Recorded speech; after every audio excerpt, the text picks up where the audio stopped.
पिछले कुछ वर्षों से धार्मिक नगरी के रूप में गोनेर को विकसित करने की सरकार की महत्वाकांक्षी योजना के बाद जहां एक और सड़क की चौड़ाई बढ़ाकर कई विकास कार्य गांव में किए गए, साथ ही क्षेत्र में कुछ माह पूर्व हुए सरपंच चुनाव के बाद किस प्रकार से नए सरपंच मीना पटवा कर रही हैं विकास कार्य और क्या है क्षेत्र की प्रमुख मांग, इन सब बातों को लेकर न्यूज प्लस ने की गोनेर सरपंच मीना पटवा से विशेष बातचीत। नमस्कार, न्यूज़ प्लस राजस्थान में आपका हार्दिक स्वागत है। आज हम पहुंचे हैं, धार्मिक नगरी है जगदीश जी महाराज की। हम पहुंचे हैं गोनेर में हमारे साथ जो सरपंच है वो हमारे साथ है मीना पटवा जी। हम बात करेंगे इनसे। मैम नमस्कार। नमस्कार मैम, किस प्रकार के विकास कार्य है, क्योंकि आपको 10 महीने लगभग हो गए, किस प्रकार के विकास कार्य आप करवा पाए हैं अभी तक और क्या क्या ऐसी चीज़ है जिसके लिए जनता अभी भी परेशान है? हाँ, जनता इसलिए परेशान है कि गोनेर को चाहिए विकास और लोगों का काम कि लोग बाग कई दिनों से परेशान हो रहे थे, किसी के विकास नहीं हो रहे थे, किसी की पानी की समस्या थी। तो आज मेरे जनता ने भी मुझे इसीलिए चुना है कि विकास कराने में पहले नंबर, पहले भी सरपंच थी और पहले भी उन्होंने ये मेरे को चुना था। पहले विकास खूब हुआ था, जेडी से भी खूब हुआ, हमारे एमएलए साहब ने भी खूब करवाया था।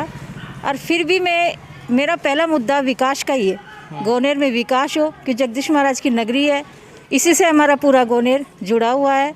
और 11 ढाणियों में कई में पानी की समस्या भी है जी, जिसमें बिसलपुर का पानी पहले मांग रहे लोग कि यहाँ फ्लोराइड पानी है और फ्लोराइड पानी होने के लिए लोगों के घुटने, पैर टेढ़ा होना, ये समस्या ज़्यादा हो रही है।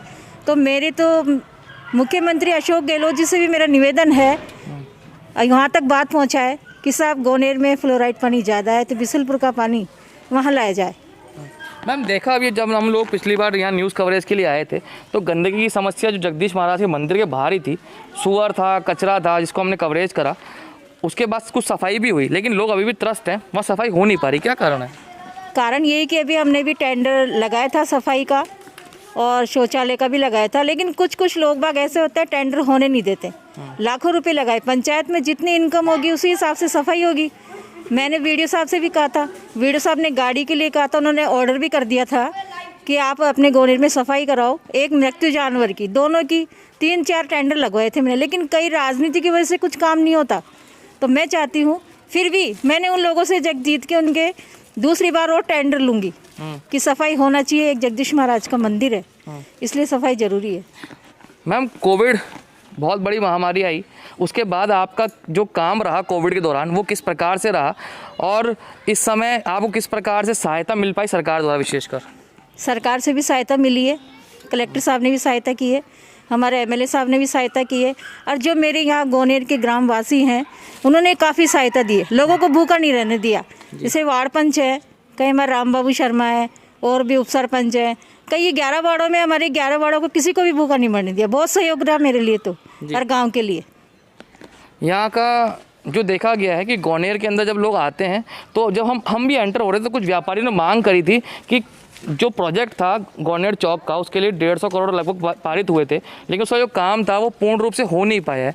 वो क्या तो काम था और जनता क्या चाह रही है इसके अंदर? जनता ये चाह रही है कि जगदीश महाराज का मंदिर है, अच्छा काम होना चाहिए, अच्छी टाइल्स वगैरह सब लगनी चाहिए, क्योंकि यहाँ पे ट्रैफिक आता है। अभी बाईपास पास नहीं हुआ, बाईपास होने के बाद तो फिर कोई दिक्कत ही नहीं है।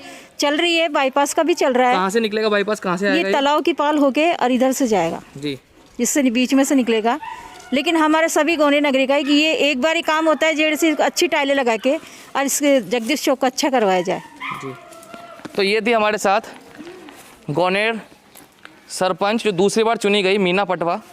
हम इनके पास आए और जाना विभिन्न विकास कार्यों के बारे में और साथ में ये भी जाना कि क्या समस्याएं प्रमुख रूप से अभी गोनेर गांव की है और किस प्रकार से समाधान करा पाएंगी। न्यूज़ प्लस राजस्थान आपको इसी प्रकार से विभिन्न जगहों में गांव ढांडियों से लेकर शहरों की समस्याओं तक अवगत कराता रहेगा। अभी के लिए इतना ही।